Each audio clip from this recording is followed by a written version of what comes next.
Hello everyone, अस्सलाम वालेकुम। Welcome back to my YouTube channel और मैं हूं आप सबका अली एच और वेलकम करते हैं अपने अनदर व्लॉग के अंदर। सो गाइस, आज का जो व्लॉग है वो बहुत ही एक अच्छी कंट्री के हवाले से हम बना रहे हैं। थंबनेल तो आपने देख लिया है। तो आज का जो हमारा व्लॉग है वो नीदरलैंड के ऊपर बन रहा है। नीदरलैंड भी इसको आप कह सकते हैं और उसका जो दूसरा नाम है वो हॉलैंड, इसको हॉलैंड भी ये लोग बोल रहे होते हैं। और ये कंट्री ऑरेंज कलर से काफ़ी मतलब ये कि मोहब्बत भी रखती है और ये ऑरेंज कलर से ज़्यादा फेमस भी है। आपने इनकी क्रिकेट टीम देखी होगी, वो भी ऑरेंज कलर की किट पहनती हैं। तो ऑरेंज ये जो कलर है इसकी भी एक बहुत बड़ी हिस्ट्री है कि इस कलर को कहाँ से इन्होंने इतना ज़्यादा हाईलाइट किया, वजह क्या थी। तो इंशाल्लाह इस व्लॉग में मैं कंप्लीट बताने वाला हूँ और नीदरलैंड से रिलेटेड क्या नई नई अभी अपडेट आई हैं, वहाँ की गवर्नमेंट ने क्या अपडेट अभी डाली है अपने पोर्टल पे। तो हर चीज़ के बारे में बात करेंगे। और जो नीदरलैंड से मोहब्बत करता है और जो जाने की मोहब्बत रखता है कि यार मुझे नीदरलैंड जल्द से जल्द जाना है, तो ये वाला व्लॉग सिर्फ उनके लिए बन रहा है। कुछ भी चीज़ आपको मिस नहीं करनी है, पूरा व्लॉग एंड तक देखें। स्टेप बाय स्टेप मैं आपको समझाने वाला हूँ कि नीदरलैंड जाना कितना आसान है। तो बिना किसी वक्त को ज़ाया करते हुए व्लॉग को स्टार्ट करते हैं अब।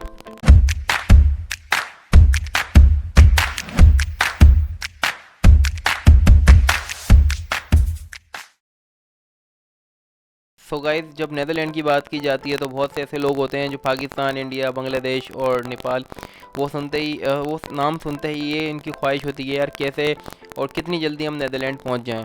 तो इस व्लॉग के अंदर मैं कंप्लीट आपको स्टेप बाय स्टेप बताने वाला भी हूं कि कितनी आसानी से आप नीदरलैंड जा सकते हैं। और कुछ ऐसे लिंक्स भी मैं इसमें लगाऊंगा अपनी डिस्क्रिप्शन के अंदर, ताकि आप उस लिंक से भी जो आपकी कैटेगरी है, किस कैटेगरी का वीज़ा आप पिक करना चाहते हैं, तो वहाँ से आपको सिर्फ उस लिंक पर क्लिक करना है और ये कि उनके उनके पोर्टल पे जाना है और अप्लाई करना है। इतना मुश्किल नहीं है, बहुत आसान है। और ये ऐसा काम है कि इसमें आप आराम से नीदरलैंड जा सकते हैं।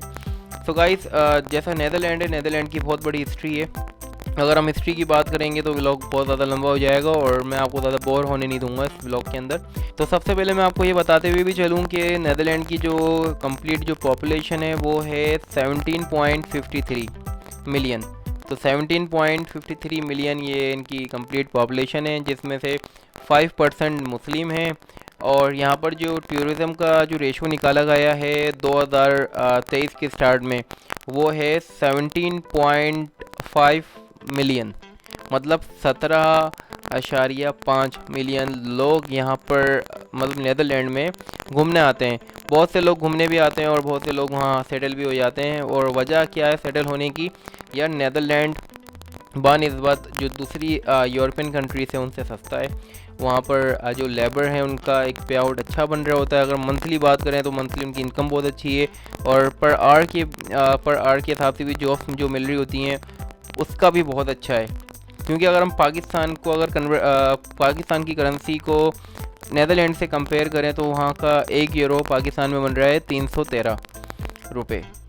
सो गाइस, अगर आप वहाँ पर 1000 या फिर 1500 यूरो भी कमा रहे हैं तो कैलकुलेट कर लीजिएगा और आपको अंदाज़ा हो जाएगा कि आपके कितने बन रहे हैं। सो गाइस, वहाँ पर जॉब्स मिलना बहुत आसान है। और कैसे मिल सकती हैं, सारे लिंक्स डिस्क्रिप्शन के अंदर बिल्कुल मौजूद होंगे। आपको सिर्फ डिस्क्रिप्शन पे जाना है, जो लिंक्स मैं प्रोवाइड कर रहा हूँ अप्लाई किस तरह से करना है उसके भी लिंक्स होंगे। जॉब कैसे फाइंड आउट करनी है और हंटिंग देखें आपके ऊपर, ये जॉब हंटर तो आपको खुद ही बनना है इंशाल्लाह। जो आपके नसीब में जॉब लिखी हुई है वो आपको ज़रूर मिलेगी। नीदरलैंड का जो फेवरेट कलर है वो ऑरेंज ही है, क्योंकि इनकी जो क्रिकेट टीम है आपने देखा होगा वो ऑरेंज कलर की किट पहन रही होती है। इसकी हिस्ट्री यही है कि यार उनका जो बादशाह था जिसने ये नीदरलैंड फतह किया था स्पेन से, तो जबकि ये पूरी कहानी है क्या हुआ था। जो वहाँ के लोग थे उन्होंने खुश करने के लिए जो ऑरेंज कलर की आपने शायद गाजर देखी होगी जो पाकिस्तान में भी मौजूद होती है आउट ऑफ द सीज़न, वो वहीं से आ रही होती है। तो उनका इसमें क्या चीज़ें वो मिलाते हैं, किस तरह से ये ऑरेंज कलर की गाजर इन्होंने मतलब ये कि दरियाफ़्त की और अपने जो उनका जो बादशाह था उनको खुश करने के लिए उन्होंने ऑरेंज कलर की ये गाजर उगाई थी। तो वट एवर जो उन्होंने मिलाया था उस पर डिस्कस करेंगे तो बहुत ज़्यादा लंबा हो जाएगा। तो खैर, ये ऑरेंज कलर की जो गाजर है ये नीदरलैंड से ही आ रही है। इसके अलावा जो ट्यूलिप फ्लावर है वो भी वहीं की पैदावार है, मतलब वहाँ से ही ज़्यादातर ये ट्यूलिप फ्लावर पूरी दुनिया में जा रहे होते हैं, इंपोर्ट हो रहे होते हैं। तो इसकी यार कहानियाँ बहुत हैं नीदरलैंड की। नीदरलैंड इसलिए मैंने कहा है कि one of the best European country का हिस्सा है, मतलब बेस्ट कंट्री है। आई डोंट नो लाइक लोग क्यों यूके जा रहे होते हैं पढ़ने के लिए, यूएस कनाडा क्यों जा रहे होते हैं। या गाइस अगर आपके पास नीदरलैंड का ऑप्शन है और आप वहाँ आराम से जा सकते हैं तो यार वाई नॉट, आप इसको पिक करें और जाएं, क्योंकि नीदरलैंड का जो पर आवर के साथ वो पे कर रहे हैं वो बेहतरीन कर रहे हैं इस टाइम।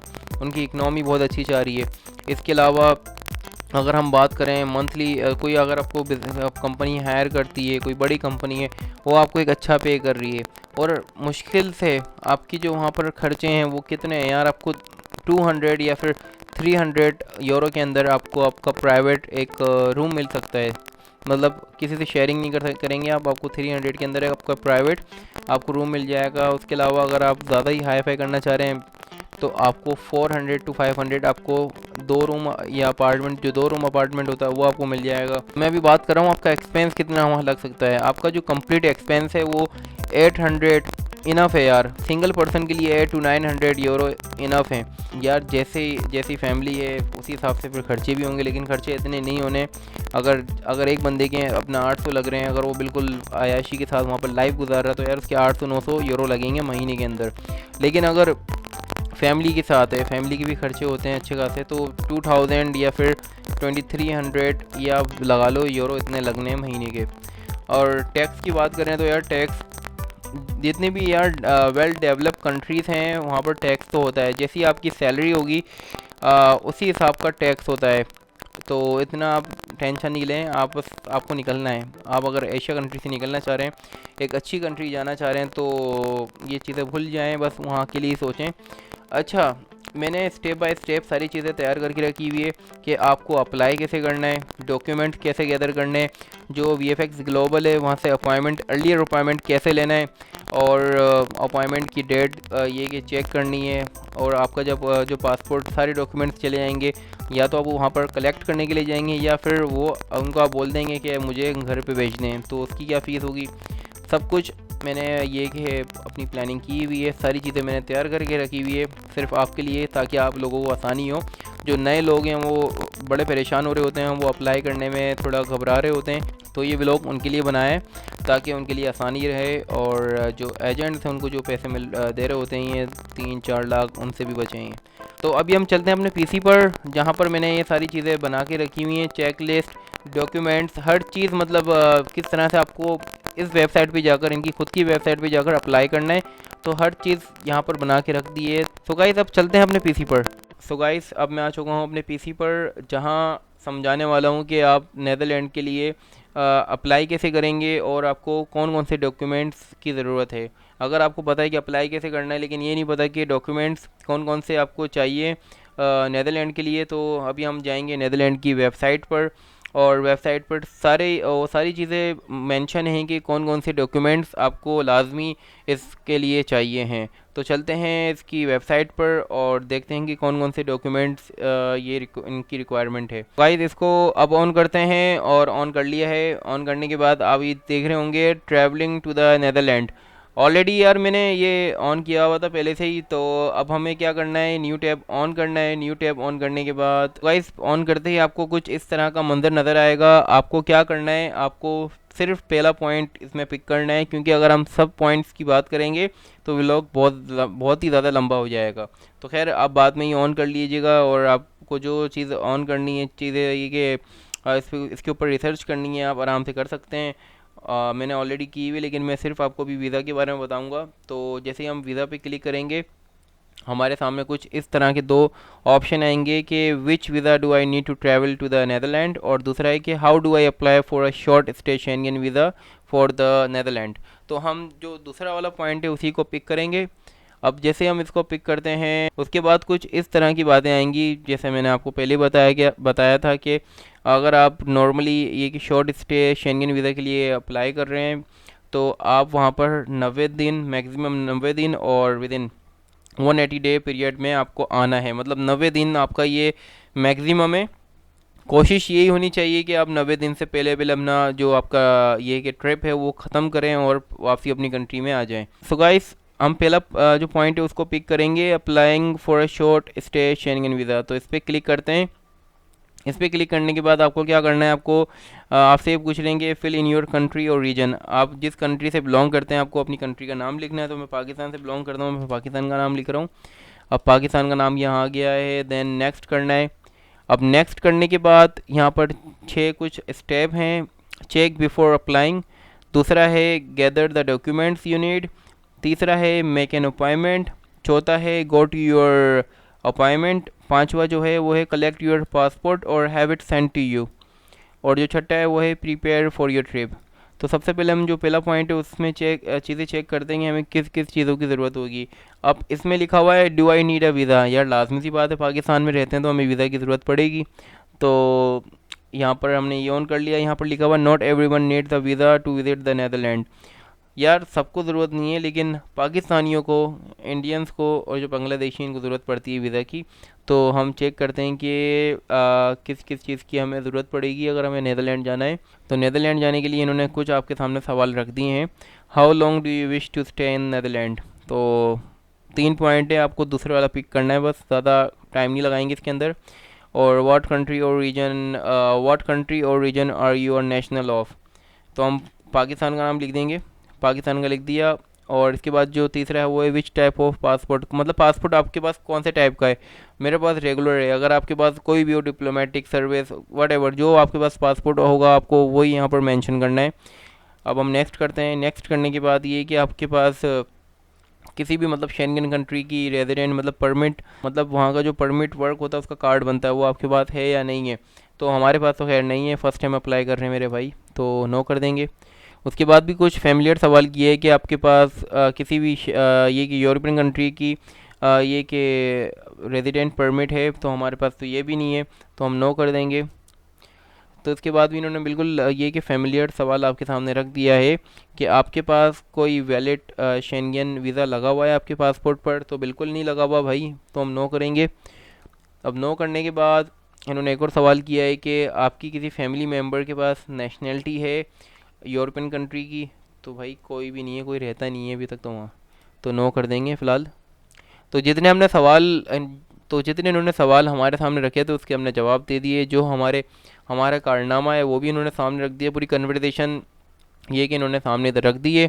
आपको कंप्लीट अगेन नहीं करना है क्योंकि आप ऑलरेडी कंप्लीट कर चुके हो। तो ये था, इसका मैंने आपको बता दिया है किस चीज़ की आपको ज़रूरत पड़ेगी। इस तरह के वो सवाल भी आपसे कर सकते हैं, तो प्लीज़ बी केयरफुल। अब दूसरा जो पॉइंट है वो भी आपके सामने रखते हैं, gather the documents you need. So guys जो आपको गैदर करने डॉक्यूमेंट्स वो सामने हैं कि on the VFS global website you will find a checklist with the documents you need based on your purpose of travel. तो हम ये भी चेक करते हैं कि कौन कौन से डॉक्यूमेंट्स की हमें ज़रूरत पड़ेगी। तो गाइस ये आप ऑन कर लेना, आपके सामने पूरी आ जाएगी कि आपको कौन कौन से डॉक्यूमेंट्स अपने पास रखने हैं टूरिस्ट के लिए, बिजनेस के लिए और विजिटिंग फैमिली एंड फ्रेंड्स। तो सारी चीज़ें यहाँ पर मौजूद हैं, और ये इसका जो लिंक है वो भी मैं अपनी वेबसाइट पर लगा दूँगा ताकि आपको मुश्किलात नहीं हो।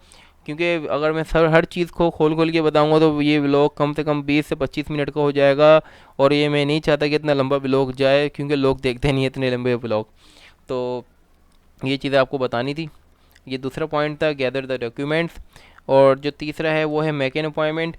अब जो चौथा पॉइंट है वो है गो टू योर अपॉइंटमेंट। आपको अपॉइंटमेंट में जाना है, go to your appointment at VFS global and bring all the documents your check list from step 2। तो स्टेप 2 में जो मैंने बताया है वही है, और अभी जो मैं बातें कर रहा था वो भी इससे रिलेटेड ही है। तो ये पॉइंट भी हो गया। पांचवा जो है कलेक्ट योर पासपोर्ट। ये भी मैंने आपको बता दिया है कि आपको कलेक्ट करना है, या फिर आप उनको कुछ पैसे देंगे तो ये TCS के थ्रू आपके घर पे पासपोर्ट ये भिजवा भी देंगे। तो ऐसा भी कर सकते हैं। अब जो छठा पॉइंट है वो ये प्रिपेयर फॉर योर ट्रिप। अब इसमें थोड़ा अंग्रेज़ी आपको पढ़ के सुना देते हैं। With your Schengen visa, you can travel to the Netherlands or another Schengen country. You must show the visa upon departure and arrival. Border control may also ask you for other documents. Find out what other documents you need in the checklist for traveling to the Netherlands. देखें, अगर आप Netherland के अलावा कहीं और भी मतलब ये कि सफ़र करना चाह रहे हैं जो यूरोपियन कंट्री का हिस्सा है,